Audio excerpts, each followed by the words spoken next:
Bismillahirrahmanirrahim. Assalamualaikum warahmatullahi wabarakatuh.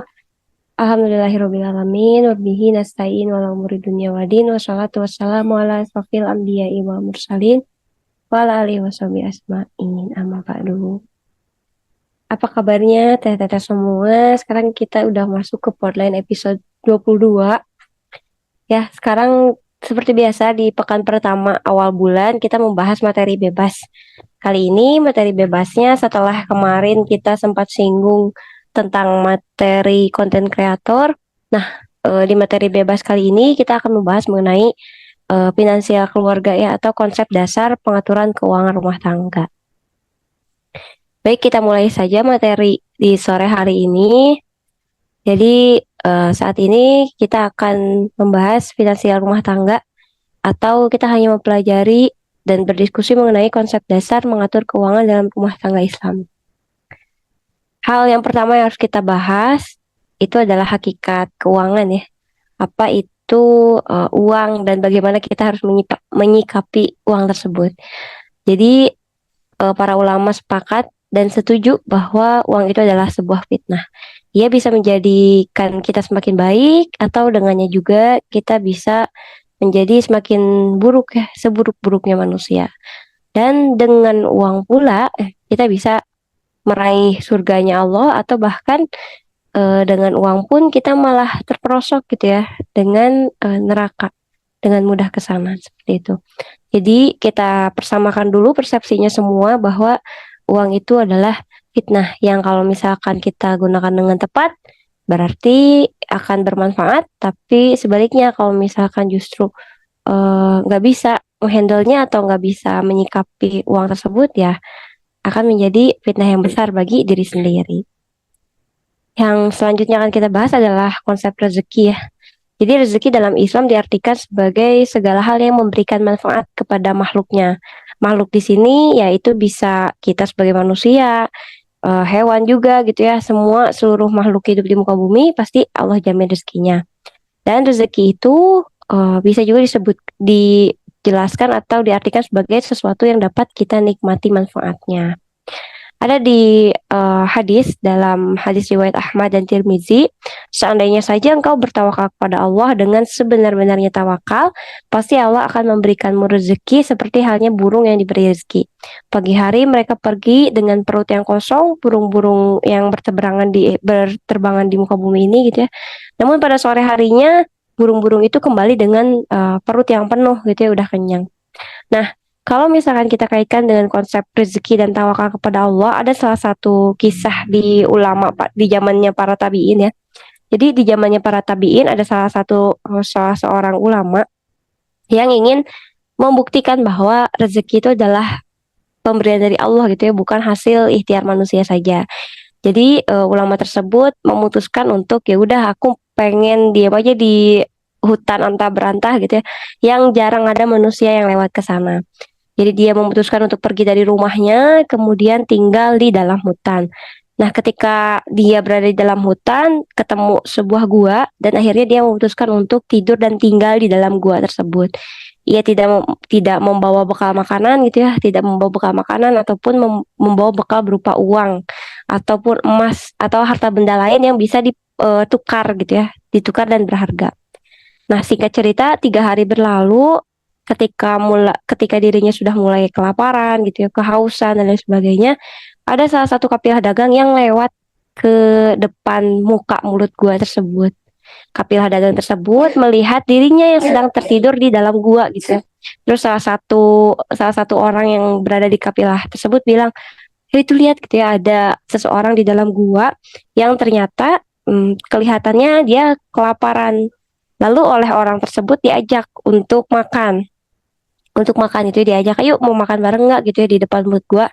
Kita ada kapilah dagang yang berkelana, kebetulan ada makanan, mau berbagi gitu ya. Tapi ternyata ulama tersebut bilang, enggak gitu ya, saya nggak lapar gitu, buat kalian aja. Nah, ketika kapilah dagang itu udah buka makanannya gitu, udah selesai membongkar bekalnya. Pada akhirnya karena khawatir dengan kondisi orang yang ada di dalam gua, mereka meninggalkan beberapa bekal di mulut gua tersebut. Ada daging, ada beberapa perbekalan lain itu ya disengaja ditinggalkan untuk bekal orang yang berada di dalam gua. Kemudian mereka pergi lah ya, si kapilah dagang itu pergi. Nah, udah nggak ada siapa-siapa tuh ternyata di mulut gua, tapi karena memang ingin membuktikan konsep tawakal dan konsep rezeki itu datang gitu ya, walaupun kita nggak berusaha, ya ulama tersebut nggak mendatangi si bekal yang ada di mulut gua, tetap aja di dalamnya. Jadi kalau andaikan si ulama itu jalan gitu ya sedikit ke mulut gua, dia akan lebih cepat mendapatkan makanan itu. Tapi ternyata dia lebih memilih untuk diam di dalam gua. Nah, tak lama dari sana ada dua pencuri yang masuk ke dalam gua. Yang pertama melihat ada makanan dan tumpukan barang-barang berharga yang ditinggalkan oleh kapilah dagang yang tadi sempat mampir di sana. Sementara yang satu lagi keliling nih, lihat situasi gitu ya, apakah ada orang yang mau menangkap mereka atau enggak. Ternyata satu orang yang keliling ini ketemu sama orang yang ada di dalam gua yang lagi tidur. Terus yang satu orang ini lapor sama yang ada di depan mulut gua. Ternyata ada satu orang nih yang lagi tidur di dalam gua. Barangkali yang makanan yang ada di dalam yang di depan mulut gua ini adalah milik dia gitu ya. Tapi gimana dong? Kita nih lapar, udah mencuri gitu ya, udah dikejar-kejar warga, kelaparan kondisinya. Gimana kalau misalnya kita makan aja? Toh juga yang di dalam gua masih tidur gitu ya, pikiran dari satu pencuri yang lain. Akhirnya setelah berdiskusi, kedua pencuri itu memutuskan untuk mengikat tangan orang yang ada di dalam gua, terus membawanya ke depan makanan yang disimpan di dalam mulut gua. Terus mereka berkata, silakan cepat engkau makan makanan itu dengan lahap. Kami merasa lapar, kami takut engkau meracuni makanan ini gitu ya, karena engkau ingin menangkap kami berdua karena kami adalah seorang pencuri. Tetap nggak mau juga ya, udah dibawa tuh ke depan makanan yang ada di dalam gua, yang ada di depan mulut gua, tetap nggak mau, disuruh makan juga nggak mau. Pada akhirnya pencuri itu memaksa memasukkan makanannya ke dalam mulutnya. Jadi disuapin itu disuapin dengan paksa. Nih kamu makan makanan ini. Setelah dimasukin makanannya dipaksa, akhirnya orang itu berhasil untuk membebaskan dirinya ya, melepaskan ikatannya sendiri, langsung makan dengan lahap. Melihat kondisi seperti itu, pencurinya kebingungan. Tadi disuruh makan aja gak mau gitu ya, giliran kita udah paksa sampai disuapin, ternyata makan dengan lahap. Apa yang kau lakukan gitu ya, ditanya sama si pencurinya. Terus orang yang tadi menjelaskan gitu. Sebenarnya saya adalah salah seorang ulama atau pembelajar gitu ya, atau dai yang ingin membuktikan konsep rezeki atau konsep tawakal kepada Allah. Aku sudah di sini sekitar 4 harian gitu ya, aku nggak makan. Ternyata Allah telah memberikanku rezeki lewat kapilah dagang. Kapilah dagang itu membawakan makanan kepadaku dari kota sampai ke hutan ini gitu ya. Membawakan makanan dari kota sampai ke hutan yang antah berantah itu, dan bahkan mereka menyimpannya di mulut gua untukku. Tapi aku tetap tidak mau berusaha untuk berjalan menghampirinya. Kemudian setelah aku meninggalkannya tidur, tak lama datanglah kalian berdua. Kalian yang mengangkat tubuhku ke depan makanan yang mereka tinggalkan, tapi tetap aku tidak mau membuka mulutku untuk memakan makanan itu. Dan kalian juga lah yang memaksa dan memasukkan makanan itu ke dalam mulutku, barulah aku sadar bahwa setidak berusaha itu aku terhadap makanan ini, tapi Allah tetap memberikan rezekinya kepadaku. Ngerti nggak sampai di sini? Jadi walaupun konsep rezeki itu, walaupun memang manusia nggak berusaha gitu ya, nggak se-effort itu mendapatkan rezeki, rezeki itu tetap Allah kasih kok gitu ya, tanpa kita paksa dan lain sebagainya gitu ya. Selama kita hidup di dunia, berarti rezekinya kita ya masih ada gitu ya. Kecuali kalau misalkan rezeki kita udah habis, jatah rezekinya di dunia udah habis, berarti ya udah kita meninggal dunia. Sesimpel itu. Nah, andaikan saja si orang itu tadi mau berjalan gitu ya, minimal berjalan dari dalam gua ke mulut gua ya. Kan Allah udah bawa gitu ya makanannya dari kota sampai ke hutan antah berantah lewat kabilah yang lewat. Andaikan saja dia mau berjalan dari dalam gua ke luar mulut gua untuk makan, pasti dia akan mendapatkan makanan lebih cepat kan.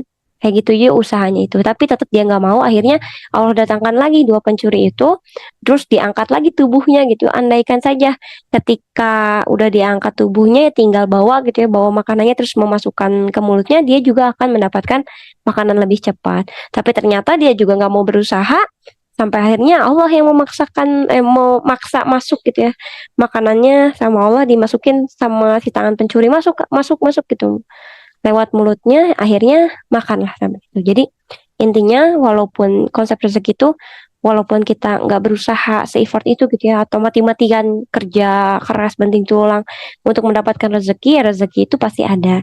Namun jika kita ditambah dengan ada ikhtiar, jadi rezeki itu memang pasti ada pada setiap manusia.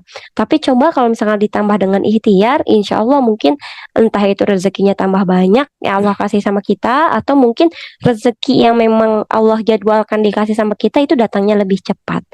Tuh dari itu udah dibuktiin di zaman-zamannya tabiin tabiin ya, itu kisah yang sangat fenomenal mengenai konsep rezeki untuk membuktikan tawakal kepada Allah bahwa setiap manusia tuh udah dijamin gitu ya rezekinya. Nah, juga ada dalam Quran surah Az-Zariyat ayat 22 sampai 23, di langit terdapat sebab-sebab rezekimu gitu ya yang dia janjikan kepadamu, yang Allah telah janjikan kepada kita semua. Dan apa yang dijanjikan itu pasti terjadi sebagaimana apa yang kamu ucapkan. Jadi intinya berhusnuzonlah sama Allah gitu ya. Bukan berarti Allah jahat, nahan rezeki kita dan selain sebagainya, selama kita, ya tadi ya konsepnya, selama kita hidup, selama kita masih dikasih umur sama Allah, berarti rezeki kita masih ada. Cuman kalau misalkan jumlahnya itu setiap orang berbeda-beda. Itu tergantung dengan Allah membagikan rezekinya, juga tergantung bagaimana ikhtiar manusia menjemputnya. Kayak gitu ya konsep rezeki. Ada juga dijelaskan dalam Quran surat Hud ayat 6, dan tidak ada suatu binatang melata pun di muka bumi ini melainkan Allah yang memberi rezekinya. Dia mengetahui tempat berdiam binatang itu dan tempat penyimpanannya. Semua tertulis dalam kitab yang nyata atau Lauhul Mahfuz. Ya kita udah tahu juga kan konsep penciptaan alam semesta ini, salah satunya penciptaan Lauhul Mahfuz kan kita udah bahas di Podline episode kedua kalau nggak salah.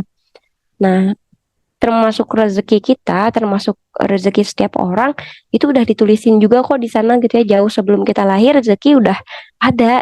Jadi ya udah jangan khawatir sebenarnya, cuman banyaknya manusia kali ini khawatir, takut-takutnya kita nggak dikasih rezeki sama Allah, padahal mah mau berusaha ataupun enggak rezeki tetap ada. Tergantung kalau misalkan ditambahkan ikhtiar berarti ya Allah juga mungkin kasih bonus gitu atau bahkan waktunya dikasih lebih cepat. Dan juga Allah telah mencatat takdir setiap makhluk sebelum 50.000 tahun sebelum penciptaan langit dan bumi. Yaitu tadi sebelum diciptakan langit, sebelum diciptakan bumi, rezeki pada manusia udah ditulisin ya. Bahkan buminya belum ada, langitnya belum nampak, tapi rezeki buat Iqma, rezeki buat tata-tata semua, rezeki buat semua manusia yang ada di sini, di muka bumi, udah ada gitu ya, udah ditentuin. Jadi apa yang harus dikhawatirkan? Ya. Itu terkait dengan konsep rezeki. Jadi di sini kita udah tahu dua hal. Setelah kita tahu makna dari uang itu apa, terus hakikat konsep rezeki itu apa gitu ya, setelah tawakal dan lain sebagainya, kita masuk ke hakikat rezeki. Jadi rezeki itu ada beberapa hal yang harus kita perhatikan. Yang pertama, rezeki itu bukan hanya pendapatan. Yang harus kita tahu semua gitu ya. Rezeki itu bukan hanya pendapatan. Jadi setelah kita tahu konsep rezekinya, kita juga harus tahu bahwa rezeki itu bukan hanya pendapatan. Jadi yang dianggap sekarang setiap bulan kita dapat berupa gaji, berupa hasil dagang gitu ya, itu bukan jenis rezeki yang utuh. Sebenarnya itu adalah salah satu jenis rezeki aja. Jadi rezeki itu bukan hanya pendapatan, tapi bisa kesehatan, bisa ketemu sama orang-orang solih, bisa juga dikasih keturunan yang baik-baik, gitu ya, bisa saja dikasih pasangan yang luar biasa hebat. Nah itu juga rezeki. Jadi rezeki itu bukan hanya tentang uang, bukan hanya tentang pendapatan yang didapatkan oleh kita setiap bulan. Yang kedua, rezeki itu tidak sama dengan kepemilikan. Jadi kalau misalkan sekarang kita punya mobil, apakah itu rezeki kita? Ya mungkin bisa jadi rezeki kita. Tapi tidak setiap orang yang punya mobil itu berarti mobilnya rezeki dia. Kok gitu teh? Iya, karena kalaupun misalkan saya punya mobil tapi saya nggak pernah menikmati mobil tersebut, berarti ya saya cuman punya aja gitu ya atas nama saya di dunia, tapi sebenarnya itu bukan rezeki saya, malah yang nikmatin mungkin orang lain gitu ya, atau bahkan yang nikmatin mungkin ibu saya.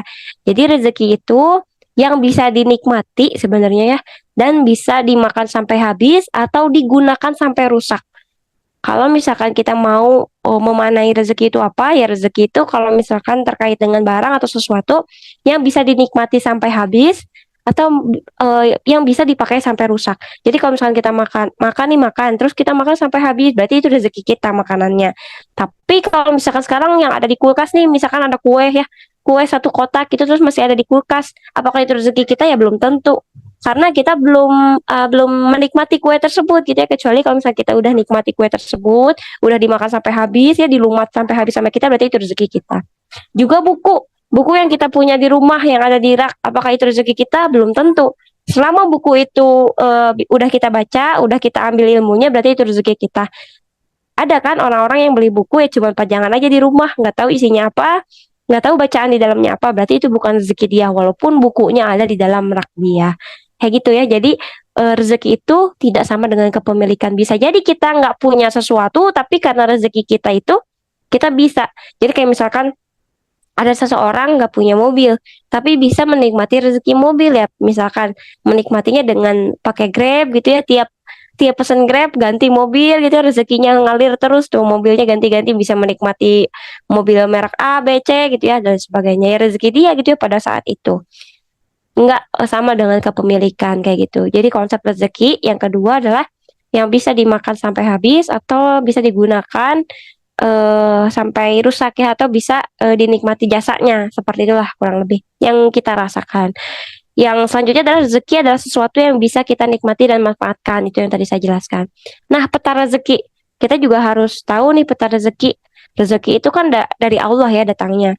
Nah, rezeki itu turun karena ada satu sebab, ada sebabnya Allah menurunkan rezeki. Yang pertama, salah satu sebabnya karena Allah berjanji kepada setiap makhluk hidup bahwa siapapun yang Allah hidupkan pasti akan dijamin rezekinya. Mau itu binatang melata sekalipun.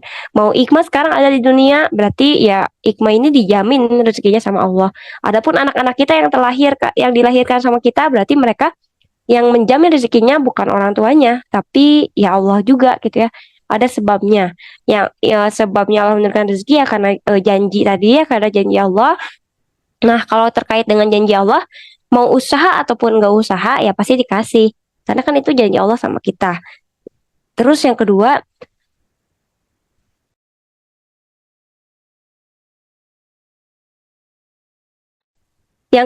sebabnya Allah menurunkan rezeki adalah ada usaha atau ikhtiar manusia untuk mencapai rezeki tersebut. Ya, nah untuk mendapatkan rezeki ada dua jalannya. Ada yang dengan usaha manusia, ada yang tanpa usaha manusia. Kalau yang tanpa manusia, mau kita kerja, mau kita diem aja gitu ya dan sebagainya, ataupun rebahan aja di rumah, itu tetap akan turun. Ya kalau misalkan Allah tetapkan di Lauhul Mahfuz, Iqmah hari ini makan satu buah pisang ya, walaupun aku cuma rebahan di kamar, rebahan di rumah, pisang itu tetap akan aku makan gitu ya, atau akan datang pada diriku gitu ya, walaupun aku nggak berusaha sama sekali, tetap akan turun. Dan setiap rezeki yang dilakukan tanpa usaha manusia itu pasti tidak dihisab. Kayak misalkan ya datangnya dari Allah gitu ya, tidak dihisap karena ya tetap akan turun. Kayak misalkan kesehatan kita gitu ya, kesehatan kita kan Allah yang kasih. Kalau misalkan sekarang mungkin agak bindeng, agak pilek ya, mungkin memang ujiannya sedang diuji sakit gitu ya, nah kita nggak dihisap akan kesehatan itu, tapi kita dihisap kesehatannya digunakan pakai apa, digunakan sebagai apa, kayak gitu. Kita nggak dihisap atas kesehatannya, tapi kita akan dihisap kesehatan yang Allah kasih itu kamu pergunakan untuk apa nantinya. Nah, kayak gitu ya, dihisapnya itu. Yang kedua adalah dengan usaha manusia. Nah, rezeki yang usaha manusia apa? Kayak misalkan kita kerja per bulan, dapat uang gaji. Nah, itu diusahakan oleh manusia. Atau kita dagang, dapat keuntungan dari sana, itu juga dihisap nantinya. Nah, dihisapnya apa? Yang dihisapnya dari mana Ya, dari mana pendapatan itu ada? Apakah usahanya halal atau usahanya haram? Kalau misalkan usahanya haram, berarti ada hisab dosa di sana. Tapi kalau misalkan usahanya halal, ya itu berarti akan mendapatkan hisab pahala di sana gitu ya. Dan juga kalau misalkan usahanya halal, nanti rezeki yang kita dapatkan halal juga ya, baik buat kita. Nah, kalau misalnya usaha manusianya ternyata masuknya ke usaha haram, itu jadi rezeki yang haram yang masuk ke kita. Contohnya apa teh? Kita sama-sama bisa berusaha. Bedanya mungkin ada orang yang pertama usahanya halal, dia berdagang, dia ngajar gitu ya, dia kerja dan sebagainya usahanya halal. Ada juga orang yang berusaha mendapatkan uang, tapi usahanya malah judi gitu ya, jual diri dan sebagainya itu kan masuk ke jalur yang usaha haram. Kayak gitu itu adalah pilihan. Itu yang akan dihisab oleh Allah nanti. Itu adalah konsep atau peta rezeki. Nah, lalu kenapa kita harus membahas mengenai tujuan mengatur keuangan? Kan sekarang bahasanya adalah mengatur keuangan ya. Terus kenapa harus diatur teh? Kan rezeki itu ya udah datangnya dari Allah. Kenapa kita harus sibuk-sibuk ngatur dan ngitung-ngitung keuangan yang kita miliki gitu ya?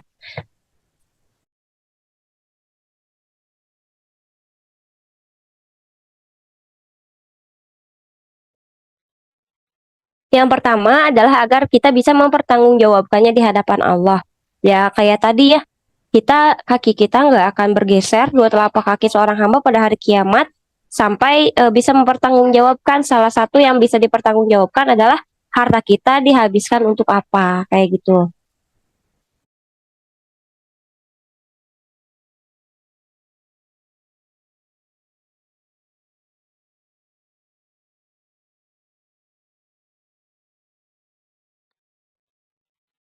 Dan yang kedua, tujuan kita membahas mengatur keuangan di sini adalah untuk menjadi sebaik-baiknya istri adalah istri yang dapat menjaga harta suaminya.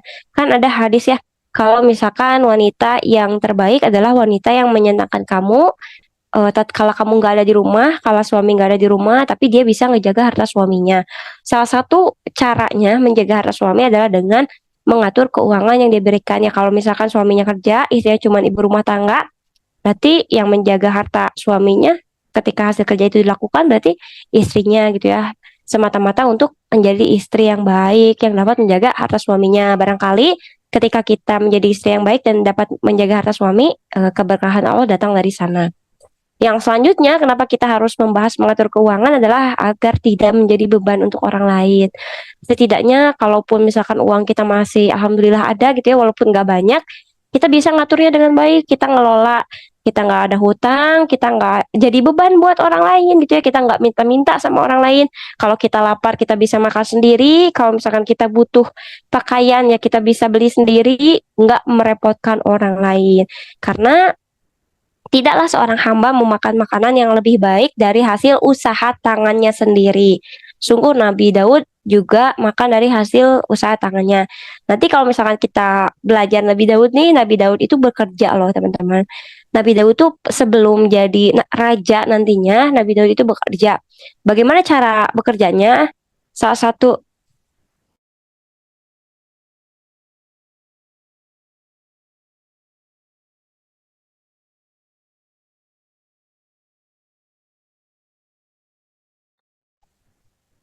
mohon maaf kalau kepotong-potong ya. Saya lagi batuk sebenarnya. Jadi kalau misalkan ngomong tuh harus ada batuknya sedikit. Jadi mohon maaf kalau misalkan materinya kepotong-potong. Nah, Nabi Daud itu dikasih mukjizat sama Allah itu diberi kekuatan. Jadi salah satu mukjizatnya adalah kekuatan di dalam dirinya ketika Nabi Daud memegang besi, beliau tuh bisa langsung memintalnya. Jadi memegang sebuah besi itu seperti memegang sebuah kapas atau sebuah benang yang bisa diurai atau sebuah benang yang bisa diuntai. Kayak gitu. Jadi apa pekerjaan Nabi Daud yang memintal-memintal besi. Jadi kalau misalkan jasa memintal besi gitu ya, kayak besi untuk bangunan kan dibentuk tuh ya, bentuknya apa. Nah, Nabi Daud tuh nggak harus pakai dipanasin dulu gitu ya besinya baru bisa dibengkokin, enggak. Nabi Daud tuh bisa langsung dibelok-belokin aja gitu ya semaunya. Padahal kan besi kan kuat banget ya. Dan Nabi Daud salah satunya mujizatnya adalah bisa memintakan besi gitu ya, ngebelok-belokin besi, ngebentuk besi jadi sesuai keinginannya gitu ya bentuknya.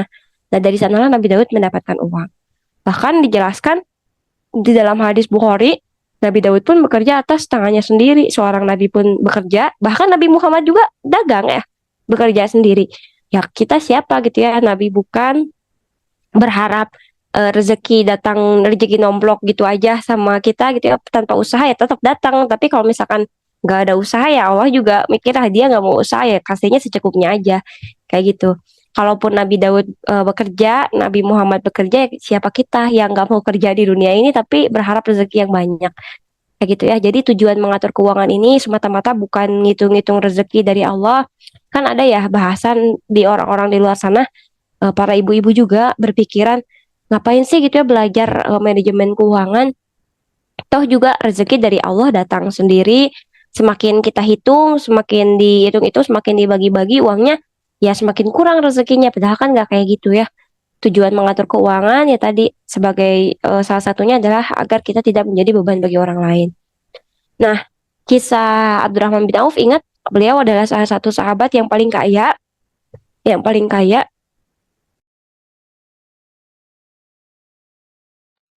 Beliau itu bahkan berharap dirinya agar miskin gitu ya. Di saat orang-orang di zaman sekarang pengen berharap kaya, beliau justru ingin miskin. Kenapa? Karena suatu hari Aisyah pernah berkata kepada dirinya, "Wahai Abdurrahman bin Auf, aku dikabarkan oleh Rasulullah bahwa tadi malam beliau memimpikan dirimu datang terakhir gitu ya, datang terakhir di akhirat setelah dihisab. Kenapa? Karena harta yang kau miliki."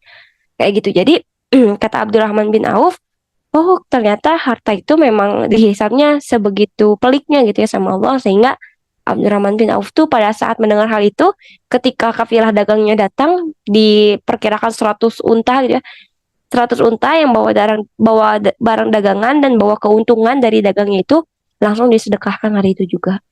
Karena mendengar Ibu Aisyah meriwayatkan hal itu. Kayak gitu. Kita aja. Nah, bagaimana kita langsung masuk ke bagaimana cara pengelolaannya setelah kita tahu konsep rezeki, setelah kita tahu peran keuangan dalam keluarga, ya kita bagi sebagai basic aja ya. Ada pemasukan, ada pengeluaran gitu, ada yang lain-lainnya. Nah, kalau misalkan kita pemasukan, intinya coba misalkan seperti biasa ada gaji suami sini ya,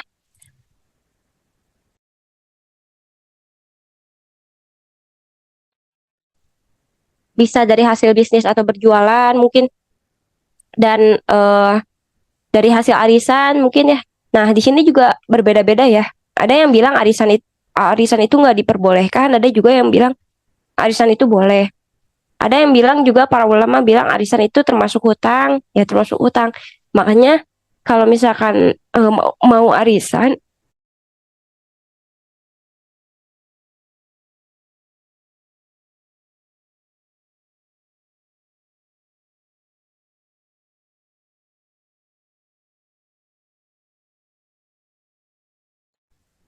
makanya para para ulama zaman dulu kalau misalkan merekomendasikan bagi orang-orang yang mau arisan, setidaknya arisannya dikumpulkan terlebih dahulu uangnya senilai jumlah arisannya.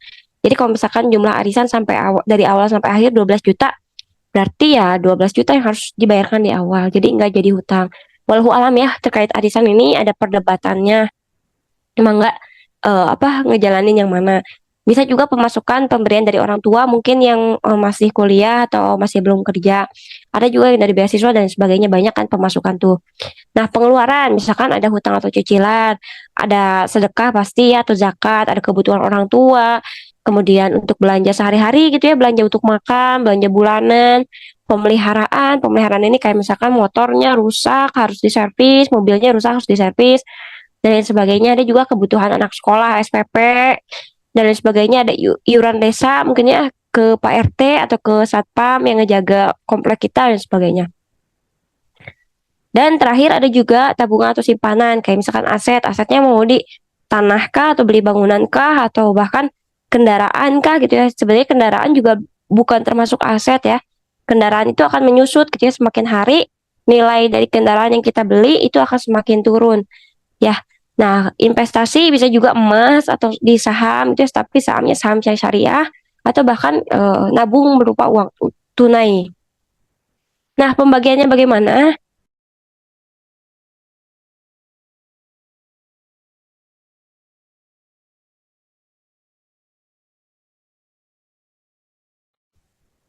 pembagian pendapatan sebenarnya persentasenya berbeda-beda setiap orang. Tapi yang paling banyak digunakan di ahli-ahli finansial itu lebih ke 50-30-20. Jadi 50-nya untuk kebutuhan dasar kayak misalkan kehidupan, beli makanan, beli listrik, beli beras dan sebagainya. 30-nya untuk lifestyle kayak misalkan untuk servis mobil, servis motor, yang kayak gitu-gitu. Nah, yang 20%-nya adalah untuk saving, untuk dana pendidikan anak kuliah gitu ya, untuk emas, untuk beli tanah dan sebagainya.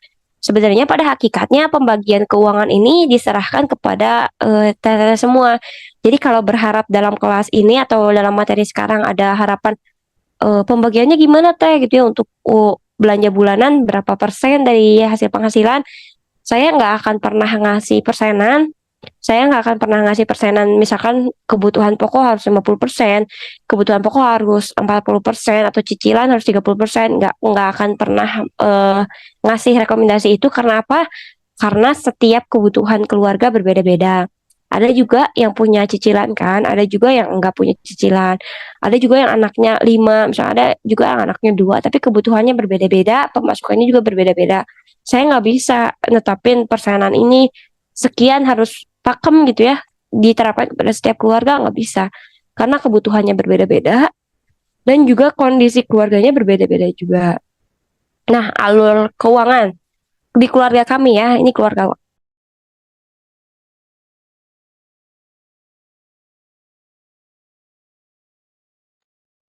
Kalau misalkan boleh sharing sedikit, jadi di sini sharing keluarga kami, saya terdiri dari saya dan suami 2 orang, terus anak-anak saya 2. Jadi ya cuma 4 orang di rumah gitu ya. Pemasukan dari mana? Yang tetap sih dari gaji suami sebenarnya. Karena saya nggak kerja, saya cuma ibu rumah tangga biasa. Tapi kadang-kadang juga saya dapat penghasilan, entah itu kolaborasi dengan komunitas, entah itu disuruh ngisi webinar, entah itu dari kelas-kelas yang saya bikin gitu dan sebagainya. Tapi penghasilan dari istri atau penghasilan dari saya sendiri nggak tetap gitu ya. Dan tidak dimasukkan ke dalam anggaran rutin. Jadi penghasilan saya biasanya untuk tambahan saving atau tambahan untuk keperluan yang mendesak, kayak misalkan ada yang sakit harus ke rumah sakit, ambilnya dari uang yang istri ini gitu ya. Nah, untuk kebutuhan sehari-hari saya pakainya dari gaji suami saya aja kayak gitu. Apakah saya punya bisnis untuk saat ini? Belum, tapi apakah kedepannya ada? Insya Allah masih direncanakan gitu ya, mohon doanya aja. Kalau misalnya untuk saat ini ya cuman plek gitu ya, ngandelin gaji suami aja, sementara istri nggak ngapa-ngapain nih. Saya juga nggak kerja dari rumah gitu ya, cuman ya ngisi waktu luang aja kayak gini. Pengeluarannya Oh, apa aja teh? Nah, kalau misalkan pengeluaran di keluarga saya, di kami, secara garis besarnya saya adalah seorang sandwich generation. Tahu kan, sandwich generation adalah orang yang harus menanggung semua keperluan orang tua ya. Bahkan adik saya 5, semua kebutuhannya saya yang cover. Jadi setiap bulan saya harus memikirkan,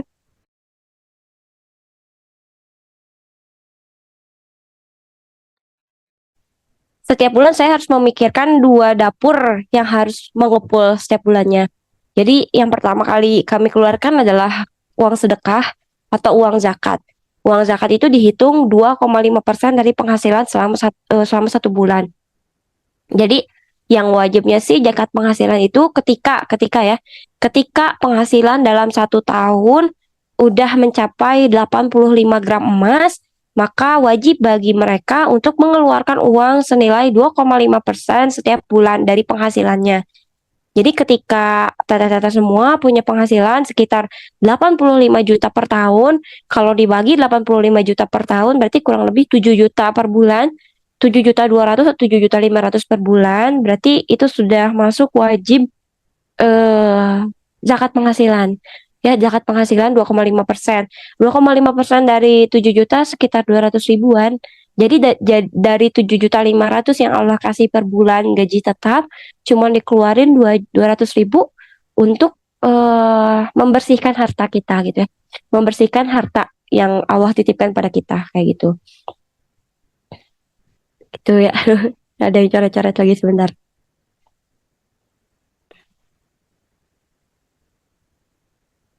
Nah, jadi itu ya kebutuhan untuk sedekah atau itu bukan sedekah sih, masuknya zakat penghasilan. Yang kedua adalah sedekah, kalaupun mau sedekah di luar zakat penghasilan mangga. Nah, yang selanjutnya adalah kebutuhan orang tua bulanan. Seperti tadi ya, kondisi saya adalah anak sandwich generation, bahkan dalam hal kebutuhan beras dan lain sebagainya, itu juga saya yang menuhin. Terus kebutuhan sayur setiap 1 bulan, kebutuhan bulanan seperti sabun dan sebagainya, kebutuhan lain di rumah, terus kebutuhan abi buat bekalnya, kebutuhan saya sendiri, kebutuhan anak, kebutuhan sekolah, kebutuhan iuran desa, kebutuhan kesehatan itu harus dijabarin satu-satu. Jadi pengeluaran setiap bulan itu harus didetailin, dianggarin. Siapa gimana teh anggarannya? Anggarannya disesuaikan dengan keperluan teteh semua. Beda-beda kan, misalkan kebutuhan orang tua per bulan berapa, kebutuhan sayur per bulan berapa.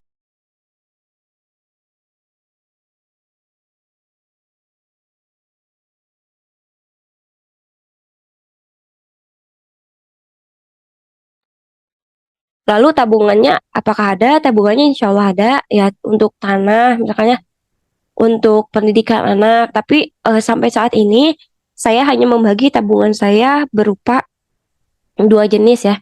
Yang pertama berupa logam mulia atau antam, emas gitu ya, emas antam. Yang selanjutnya itu berupa di reksadana, reksadana syariah. Jadi setiap bulannya saya ada income pasif dari reksadana tersebut. Tapi pilihnya yang syariah ya. Itu kalau misalkan mau bahas lagi reksadana syariah, bagaimana investasi dan sebagainya, yang sesuai dengan syariat Islam, mungkin kita bahas lain kali gitu ya. Kayak gitu. Nah, kayak gitu. Terus alur keuangannya bagaimana? Ya, istri menerima gaji suami, kemudian membaginya dalam beberapa pos keuangan. Tadi dibagi-bagi. Jadi ketika gaji suami udah turun, dibagi-bagi sama saya. Misalkan yang pertama harus harus keluar adalah zakat penghasilan. Zakat penghasilan 2,5% dari total gaji bulanan yang suami dapatkan harus dikeluarkan terlebih dahulu. Yang kedua, saya harus langsung transfer ke orang tua karena orang tua juga harus dapat gitu ya dari orang tua. Yang selanjutnya belanja bulanan. Belanja bulanan tuh kayak belanja di supermarket, beli sabun, beli odol dan lain sebagainya kayak gitu ya, beli kebutuhan pokok, beli sampo dan sebagainya. Nah, lalu saya mencairkan beberapa uang cash itu untuk beli gas, untuk beli galon, terus dan sebagainya. Nah, nanti yang di ATM juga ada buat bayar listrik secara online gitu ya, listrik, wifi dan sebagainya. Itu juga ada. Jadi setiap nerima gaji itu udah tahu pos-posannya udah mau kemana aja. Jadi nggak ada pengeluaran yang mendadak gitu ya. Ada, kalaupun misalkan ada pengeluaran yang mendadak, paling kalau misalkan ada undangan nikah yang mendadak gitu ya, atau ada kabar orang yang meninggal harus tazkiyah kayak gitu-gitu aja. Atau mungkin qadarullah ada yang sakit. Jadi pengeluaran mendadaknya enggak yang impulsif buying gitu ya, atau beli apa yang buat kebutuhan tersier nggak ada. Nah, sebagian dicairkan dan dibagi-bagi berdasarkan pos keuangan yang disebutkan. Nah, setiap hari saya mencatat pengeluaran keuangan dengan tangan. Saya nggak pakai aplikasi apapun itu, sempat mencoba pakai aplikasi, sempat mencoba pakai Excel, tapi itu kurang efektif menurut saya. Jadi ditulis tangan. Saya punya buku tulisan untuk per bulan gitu ya. Jadi ini dipakai apa aja, ditulis di pakai tangan setiap hari atau setiap akhir pekan. Jadi setiap akhir pekan direkap laporannya. Nanti setiap akhir bulan dibuat laporan keuangannya. Apakah pemasukan itu selaras dengan pengeluaran atau enggak, kayak gitu.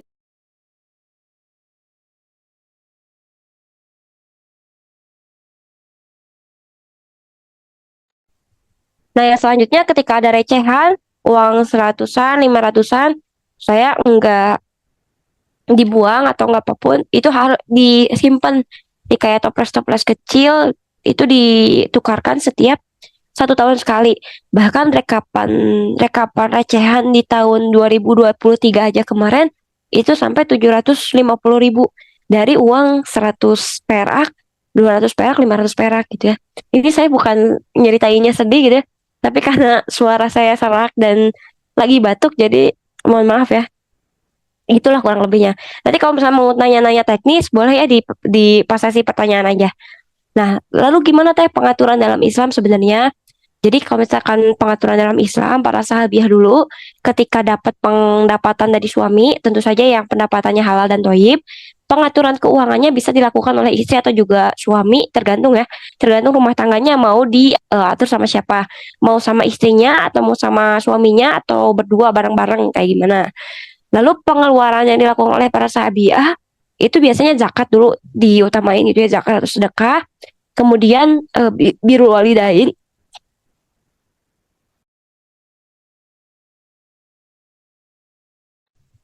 Jadi ketika mendapatkan uang, zakatnya harus ditunaikan, kemudian ke birrul walidain, bayar hutang atau cicilan, baru bayar kebutuhan dasarnya kita. Kayak gitu. Terus untuk tabungan, pendidikan anak, umroh atau haji itu dilakukan juga, atau bahkan untuk kendaraan atau rumah itu disesuaikan dengan target finansial masing-masing. Nah, bagaimana tips mengatur keuangannya? Yang pertama adalah membuat anggaran.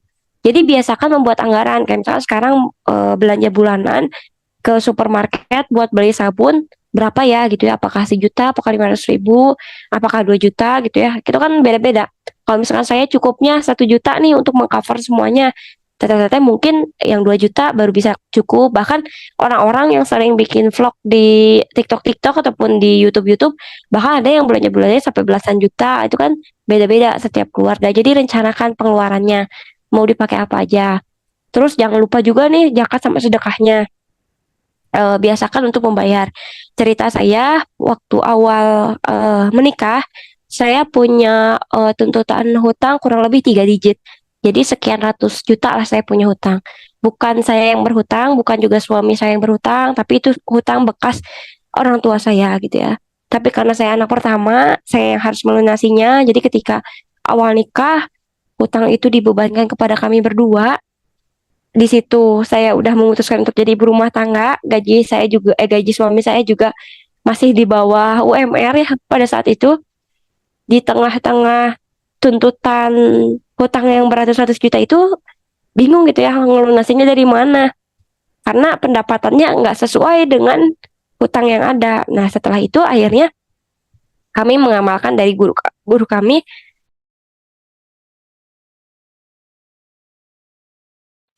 Pada saat itu kita datang ke seorang guru terus nanya bagaimana kita harus menghadapi rumah tangga yang seperti ini. Kami baru mulai berumah tangga, belum ada tabungan sepeser pun itu, tapi udah menanggung hutang orang tua sebanyak ini. Mulai dari mana? Nah, guru kami itu bilang, coba walaupun belum masuk wajib zakat penghasilan ke kita, coba rutin keluarin 2,5% dari penghasilan yang didapat selama 1 bulan. Jadi walaupun pada saat itu saya dan suami belum sampai penghasilannya ke 85 juta per tahun, bahkan lebih rendah gitu ya, lebih rendah dari itu, tapi kami itu merutinkan, ya Allah, mudah-mudahan dengan saya coba gitu ya zakat per bulan 2,5%, walaupun memang belum sampai gitu ya, saya tuh nggak wajib, saya sama suami saya nggak wajib untuk bayar zakat, tapi karena saran dari guru saya seperti itu, saya coba gitu ya, dihitung 2,5% dari penghasilan per bulan, dibayarin, dijakatin, entah itu ke anak yatim, entah itu ke orang-orang miskin dan sebagainya, dibayarin per bulan, dibayar terus gitu ya, terus menerus. Alhamdulillahnya hutang sekian ratus juta dalam kurun waktu 1,5 tahun itu sudah lunas. Saya juga bingung itu kok bisa gitu ya lunasnya, gimana caranya, tapi alhamdulillah. Jadi kalau misalkan mau, walaupun keuangan kita kondisinya belum sampai wajib zakat yang 2,5%.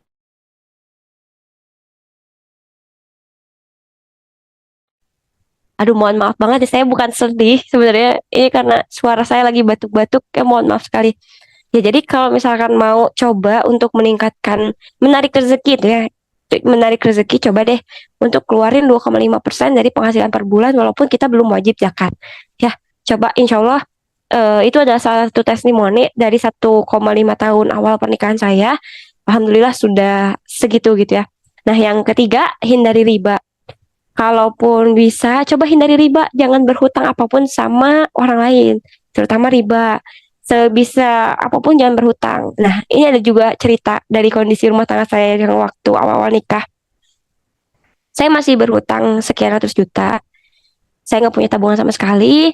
Bahkan di rumah saya tuh nggak punya, bahkan di rumah saya tuh nggak ada mesin cuci sama sekali, teman-teman. Kulkas juga masih kulkas satu pintu yang udah berbunyi kalau dinyalain. Rumah juga saya tinggal di rumah nenek yang bocor sana sini, yang sempat kalau misalkan tidur tikus tuh jatuh ke atas muka. Sempat ngalamin itu ya, sebenarnya sempat ngalamin itu karena memang lagi ngelunasin hutang orang tua gitu ya, mau nggak mau suka nggak suka harus dijalani. Pada saat itu saya kondisinya sedang hamil 5 bulan, hamil anak saya yang pertama 5 bulan. Saya cuman pegang uang sekitar 50 ribu. Di kondisinya gas habis, beras nggak ada, temen nasi juga nggak ada. Saya mikirnya 50 ribu dipakai beras atau gas dulu ya. Kalau beli gas nggak ada yang bisa dimasak. Kalau beli beras juga, mungkin beli beras kita bisa makan. Walaupun sama garam aja juga kita, yang penting bisa hidup gitu ya. Nah, pada saat itu teman saya ada yang datang ke rumah gitu ya, nawarin, tahu kondisi sahabat dekat banget, tahu kondisi saya yang lagi nyicilin hutang, dia bayarin hutang orang tua. Dia nawarin, mau nggak aku tolong gitu ya, ini aku punya pegangan kamu lagi hamil sekian bulan, untuk ngecek ke dokter dan sebagainya, nih pakai aja uang aku dulu gitu ya. Karena prinsip keluarga kami menghindari hutang, terutama meskipun itu nggak riba ya, meskipun itu nggak riba, tapi prinsip keluarga kami menghindari hutang. Saya tolak gitu ya, enggak, saya masih mampu kok gitu ya, alhamdulillah. Padahal di dompet tuh cuma 50 ribu, teman-teman. Nah, pada saat itu sahabat saya pulang, suami saya juga pulang kerja, terus saya diskusiin, Bi, uang di dompet cuma 50 ribu lagi nih, keputusannya gimana, mau beli beras dulu atau lebih baik beli gas dulu ya gitu ya. Yang kalau misalkan beli gas juga nggak ada beras, kita makan apa? Sambil ketawa-tawa sebenarnya. Pada saat itu ada, ya pada saat itu suami udah tunggu aja gitu ya, tunggu dulu belum mengambil keputusan apa-apa. 5 menit dari pembahasan itu ada telepon suami, ada seorang teman gitu ya, seorang teman suami yang telepon. Ternyata ada proyek yang dikasih sama suami saya. Kebetulan suami saya IT juga, bisa ngerjain beberapa proyek dari rumah. Dan alhamdulillah, cuma nunggu 5 menit dari hasil keputusan suami, Allah ganti kurang lebih 10 kali lipatnya ya. Dari 50 ribu, pada saat itu juga ada yang masuk transparan 500 ribu. Kita bisa beli gas, kita bisa beli beras, bahkan kita bisa beli daging ayam pada saat itu gitu ya. Ya mungkin karena prinsip kami itu ya, ajaran dari guru saya juga, sebisa mungkin kalau misalkan memang tawakalin sama Allah aja, ya udah gitu ya, apapun yang terjadi dalam keluarga kita, apapun yang terjadi dalam kondisi ekonomi kita, setidaknya kita jangan merepotkan orang lain walaupun itu dengan berhutang ya. Apakah berhutang itu salah? Enggak juga, boleh aja. Tapi kan itu prinsip setiap orang. Kalau prinsip saya sama suami ya, tawakalnya cuma sama Allah aja. Insya Allah bakal ada jalan. Ternyata itu salah satu pengalaman yang dialami oleh saya sendiri.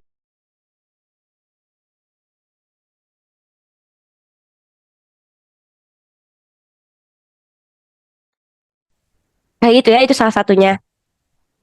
Itu cerita pahit yang nggak saya ceritakan di mana-mana sebenarnya.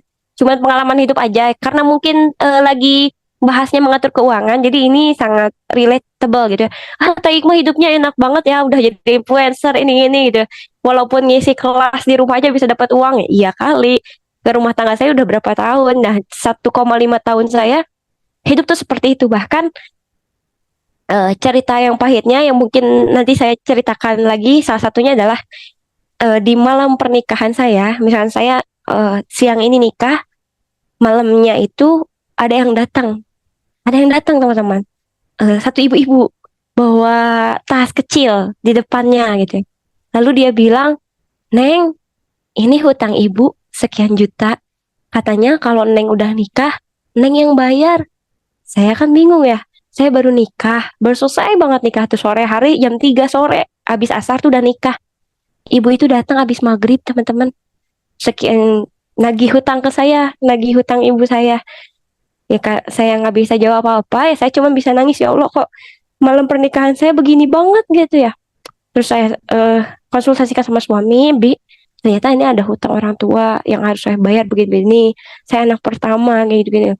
Karena pas proses taaruf suami juga udah tahu kondisinya seperti itu. Akhirnya pas besok paginya, saya hari ini nikah, besoknya saya jual semua emas kawin saya, teman-teman. Saya sisain cuma satu cincin aja yang ada di tangan saya hari ini. Dan emas saya itu dipakai buat bayar hutang ibu yang nagih itu. Qadarullah seperti itu. Apakah saya menikmati emas kawin saya? Enggak juga.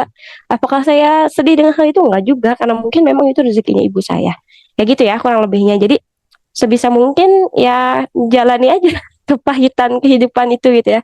Yang selanjutnya investasi halal. Investasi halal ini Qadarullahnya sekarang ada yang namanya reksadana syariah. Saya juga invest di situ. Alhamdulillah udah ada beberapa passive income gitu ya, per bulan dapat berapa, ada penghasilan dari sana. Bagaimana investasi halal itu? Pilihnya yang reksadana syariah, ada filternya investasi dana syariah. Terus dilihat ada kan filenya, ada filenya di sana. Dibuka apakah dana yang kita masukkan ke sana disalurkannya kemana aja. Kalau ada juga ke bank syariah, ada ke usaha-usaha syariah dan sebagainya. Boleh investasi hal. Apakah investasi dilarang? Enggak juga, boleh. Tapi investasi yang bagaimana yang harus kita filter ya, pilihnya yang halal dulu. Terus menabung. Yakin deh, nabung deh teman-teman, nggak apa-apa. Saya nabung buat mesin cuci aja selama 2 tahun. Itu juga pas nikah udah usia 3 tahun. Ya kayak gitulah kondisi ya, rumah tangga awal-awal saya sangat asik gitu ya. Jadi nabung ini salah satu cara memantaskan diri untuk bertawakal kepada Allah. Kayak gitu, termasuk buat haji, termasuk buat umroh, termasuk buat rumah, termasuk buat kendaraan juga. Lalu hidup sederhana teman-teman. Ada masa di mana setelah kepahitan ekonomi yang kita lewati, pasti ada pertolongan Allah. Kayak misalkan saya udah terbukti banget. Nih, salah satu sharing juga kehidupan saya. Ketika udah lunas hutang yang beratus-ratus juta itu, sujud syukur banget sama Allah, alhamdulillah bisa lunas, dan akhirnya mulai bisa nabung di usia pernikahan 2 tahun baru bisa nabung gitu ya, alhamdulillah. Nah, pada saat itu saya memutuskan untuk oke deh bikin Fitrah Play. Pada saat itu pertama kali, oke deh bikin Fitrah Play.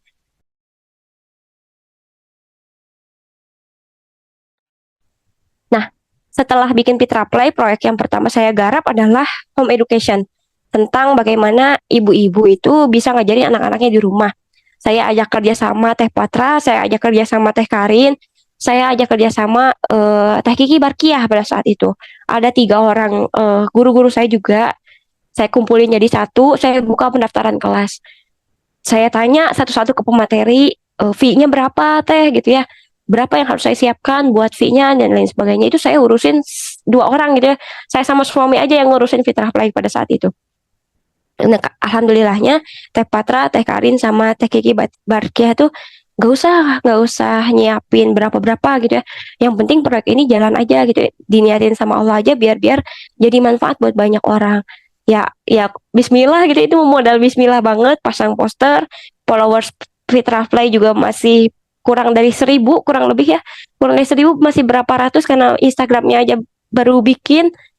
Di-share lah itu posternya. Alangkah kagetnya saya pas saya tinggal tidur, pas ngecek Mosfet ya, ngecek Mosfet itu penghasilan udah 2 digit dalam 1 hari.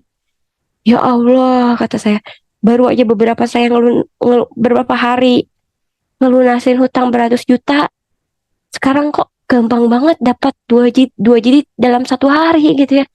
Sampai sampai saking bingungnya ini gimana. Terus konsul lah sama Teh Patra, Teh Karin dan lain sebagainya. Ini gimana Teh? Akhirnya dibagi dua ya, satu dari penghasilan tersebut yang setengahnya untuk pemateri semua, yang setengahnya untuk keberlangsungan komunitas. Kayak gitu. Jadi jangan khawatir kalau misalkan memang kondisi ekonominya masih terpuruk, seterpuruk apapun itu, di balik kondisi ekonomi yang sulit pasti Allah kasih jalan yang lain. Tapi nih, di balik kemudahan ya, di saat ekonominya udah lancar, Allah kasih kemudahan dapat rezeki, hidup sederhana aja teman-teman, nggak usah ikutan apa sih beli brand yang mahal gitu apa gitu ya, ataupun hambur-hambur uang buat apapun itu gitu ya. Sekiranya kita cukup dengan sesuatu hal yang saat ini ada, ya udah cukup akan hal itu aja, nggak nggak usah nambah gaya hidup, karena kata para ulama, sekali kita nambah gaya hidup itu akan sulit kembali. Ketika kita udah ngerasain eh jadi orang yang berada di atas, pada suatu waktu Allah harus mengharuskan kita kembali ke bawah, itu bakal sulit, dan malah nantinya kita kufur nikmat dan nggak bersyukur sama Allah.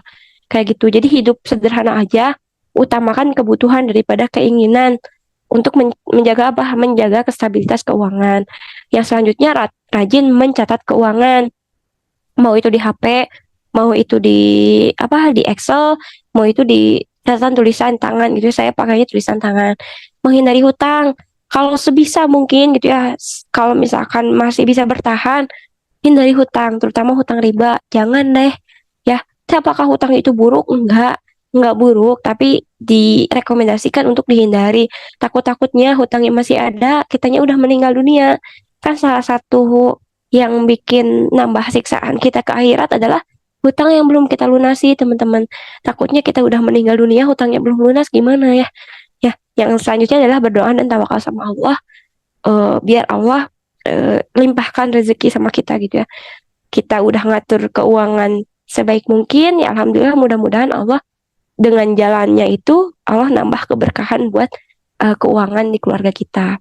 Jadi pengaturan keuangan dalam Islam, kita nggak akan bisa bisa mempertanggungjawabkan segala hal dalam hidup, terutama harta yang Allah berikan, kecuali kita bisa mengaturnya dengan baik. Ya, mengatur keuangan itu bukan berarti menghitung rezeki ya yang Allah berikan sama kita, enggak, melainkan itu mempersiapkan diri agar kita bisa mempertanggungjawabkan harta yang Allah titipkan kepada kita, kayak gitu. Sekian materi hari ini.